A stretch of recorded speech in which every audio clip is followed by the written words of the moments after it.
This is pretty hot on the internet right now. Everybody's talking about this, or at least everybody in my algorithm.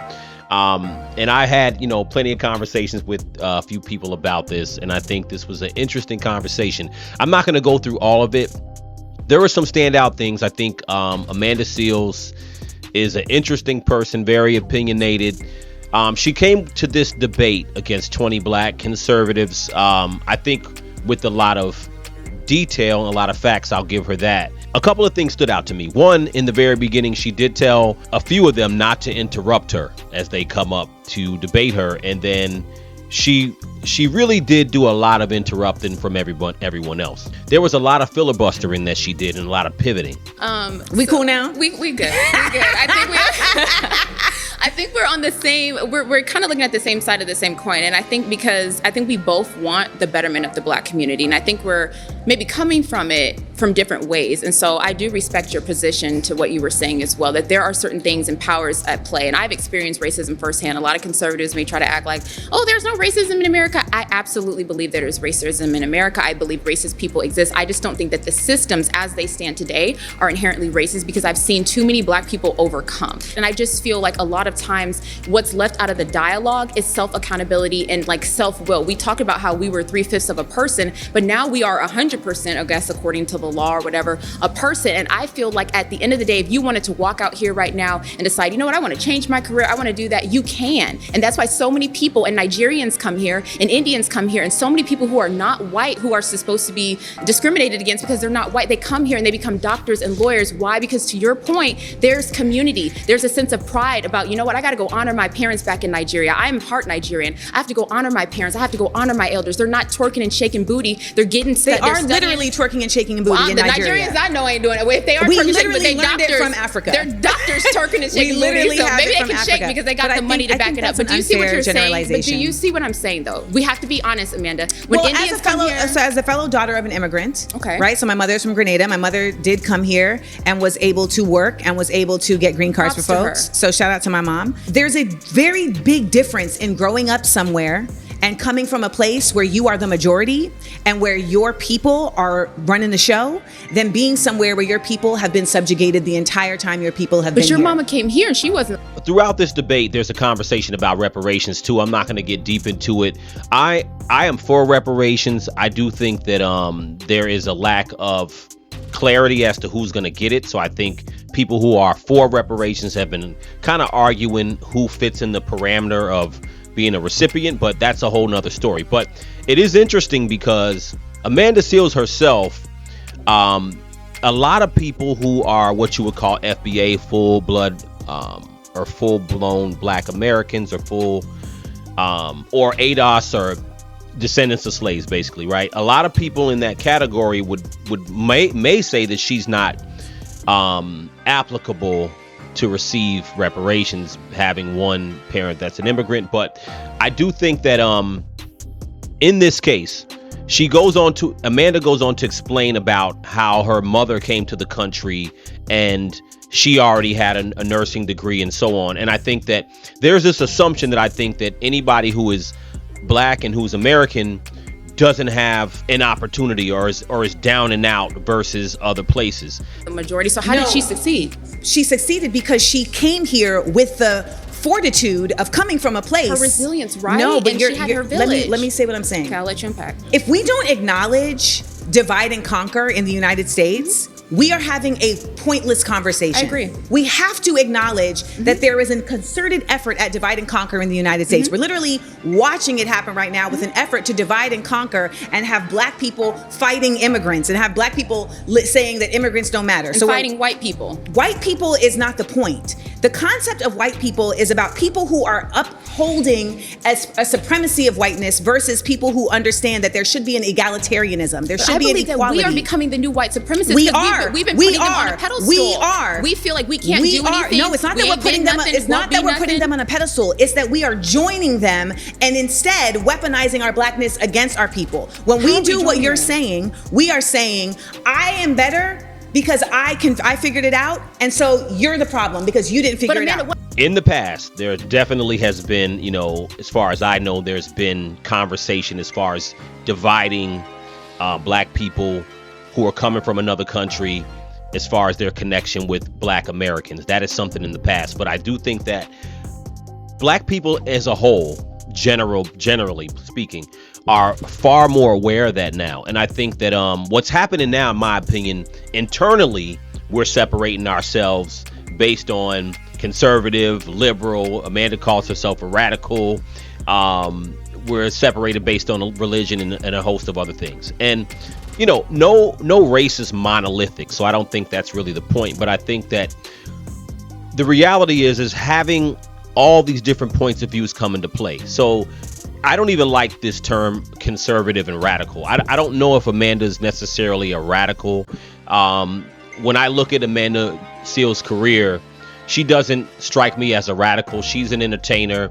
She's benefited from capitalism and weaving throughout a lot of systems. Now she's like a radical because she's not popular anymore, or is an outcast as far as entertainment goes or whatever. But, not to knock her, I just think that it's okay to have different points of view and to understand the ideas of something that's the systematic issues we have, and this conversation about what can Black people do for themselves.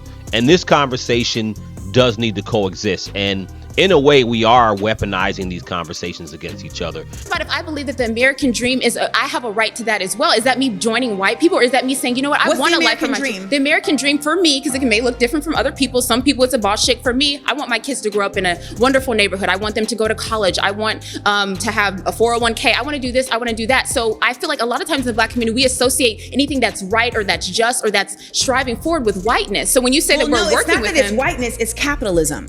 And I think that's what we have to understand the difference of. The concept of capitalism always is grounded in exploitation. But Amanda, we're sitting here benefiting from capitalism, and you know that because you... So Amanda is, if you go through this debate, she's really all over the place in a lot of ways. So what she'll do is she'll kind of pivot. So we're talking about Black people. We're talking about systematic racism, right? And then she starts to talk about capitalism. Is capitalism in and of itself the issue? Then maybe we're having a different conversation here. So I find the pivots a little weird, because I think that when she starts to go into this, now it's like, okay, now we're getting into capitalism, which isn't necessarily race specific, right? I understand that we are benefiting. I understand that we are benefiting from capitalism, but there was no problem with capitalism when she was on the shows that she was doing. There was no issue when she was on, in Hollywood and on Insecure and all the other stuff that she did with MTV and stand-up comedy and all that. That's all capitalism too, right? It's all capitalism. Capitalism is all good for most people until it ain't good for them no more, right? So I think now she's calling herself a radical, which I think is a little, I don't know if she's a radical. I would say she just don't want to call herself liberal, which is fine. But a radical, nah, I don't think so. Also understand that we would have other people and a majority of people benefit if we were not solely capitalist. That is what it means to be a Black radical. It's to understand that I can benefit as well as others. So Amanda, what is your solution then? Because we know that capitalism benefits us and people are coming here every day. My solution is what I continue to say. We need to have coalition building across cultural differences, across ethnicities, across classes. And that includes collaborating with white people. I've never said it didn't. So she said there needs to be a coalition amongst or across ethnicities and across cultures, which I think is a good thing, right? So what is that? What does that really mean? So when you start to do that and you start to have different, let's just say cultural. Let's just stick with cultural for a minute. When you start to have coalitions amongst people, then you have to be open to everybody's point of view, right? And I think a lot of the people on this panel, I think, didn't articulate their point correctly. Some said some ignorant shit, no doubt. But a lot of them didn't, they didn't necessarily explain their position correctly. I think a lot of people are saying, okay, internally, the things that the greater Black community have going on, what are some things, or there are some things that we feel we can do ourselves? There are some issues we think that are causing issues as far as progress for ourselves that I think we can do. And we don't necessarily say, okay, well, the government is going to fix that, right? So I think that that's the general argument of people who are now called conservative. They're saying, okay, well, there's some things internally that we can do. And then on the flip side, people will say, well, because you're saying that self-accountability, or there's some things that we can do internally, you are discarding or disregarding all the systematic things, which I think isn't really the issue. I think that these conversations have to happen together. So when she asked Amanda, what's the solution? This is where it gets weird. And this is where I think you don't have the coalition that you really want to have, is that the answer is vague. It's extremely vague. What would be the answer? Because I would think that after this long debate, Amanda might say, well, the answer is going to be reparations. But a coalition amongst cultural and ethnic groups, what does that mean? Because if you get the coalition together and everybody doesn't agree as far as what should be done, then all of a sudden it's like, nah, you're not part of my group. You over there with them, and you this and you that. And this it's a straight up cycle. This obsession with white people fails to acknowledge the fact that there are people who benefit from white supremacy. But we live in America, Let me finish my point. There are people who benefit from white supremacy that do not identify themselves as white. They don't consider that to be the most important element of their identity, because they understand that at the end of the day, we need to see each other as humans that all deserve a right to exist. Exactly. We all deserve a right to exist, and I shouldn't have to earn my right to exist. And that is what capitalism does. What makes you think that you have to earn it? That's what I'm saying. That is what this nation is. You do have to earn it. You do. The way we do things in America, is that fair? That's a current conversation that a lot of people are having, not just black people, not just white people. A lot of people are having. Anybody who's on the lower 99%. We've been having this conversation since Occupy Wall Street. I was there in 2011 in Occupy Wall Street. And we've been having that conversation, particularly in my opinion, since the 2008-2009 financial crisis and crash. And I think that, I think Americans by and large do like capitalism. I think people talk about capitalism and talk about all that when it feel like it's not working for them. But that's a whole nother conversation. I don't think that's necessarily encapsulated within the black experience. And this is where Amanda's going. So I think that she wants a whole different system, which is fine. There's nothing wrong with that. But how is that going to look? Because at the end of the day, we're probably not going to ever go into anything socialist, for one. And I think that it doesn't address, if we're going to talk about the black experience and systematic racism and how to move things forward and what are some solutions. It's important, I think, to even have this debate. It's important to talk about, okay, here's some specific solutions that I think would be great for reparations, would be great systematically to change things for black lives. And I think that it's lacking because it always stops short on both sides, right? On both sides of this argument, it always stops short of an actual solution. And I think those people who you may call conservatives in this conversation, I think if you were someone who said, hey, these people don't know what the hell they're talking about, these quote unquote conservatives, well thought out solutions would shut people up. Yes, you do. That is why we are criminalizing the poor. We are criminalizing the poor on a regular basis. How so? Because we're not even allowing for a wage to happen to allow people to get out of poverty. We are seeing inflation grow. We both have people in our family that have done it, so we can't. No, we have not had people that are done it. My mother came to America with an entire nursing degree. I can't say, oh, well, my mother did it, why can't you? Because my mother was pregnant at 19 from the south side of Chicago with no degree and still made good for your mom. But this is the thing. So we can't do it.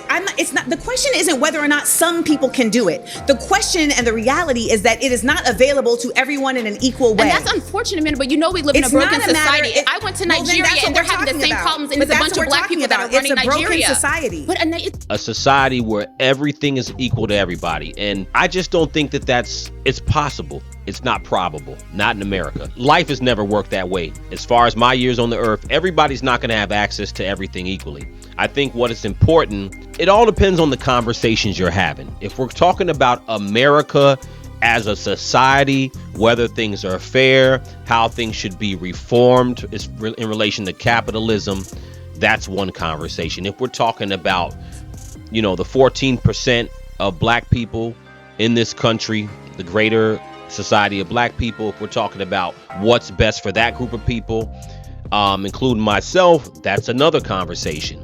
So detangling these a lot of times, because there's other parts in the conversation where Amanda starts to talk about immigration and DEI And all these things have to be detangled, because there's many conversations in this. Most of the immigration conversation, at least over the last few years, hasn't really included a lot of what you would call black people. The DEI conversation, it's been talked about. The origins of DEI, of course, were aimed towards black people, but as we saw as years gone on, the main beneficiaries of DEI were not black people. So I think that solutions are extremely important. Amanda, again, on the face, yes, she didn't do bad. She didn't do bad with this debate, but she did a lot of filibustering.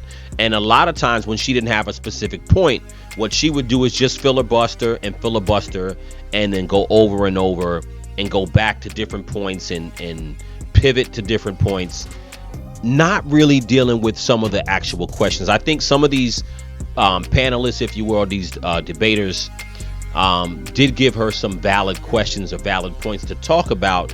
Where I think she could have tightened up was being more prepared to offer what solutions, what visions that she has in relation to what should be done, because ultimately we always end up back in that place anyway. And the more great ideas as far as what should be done, the better things are. Let me know what you guys think in the comments. Crucial Convo.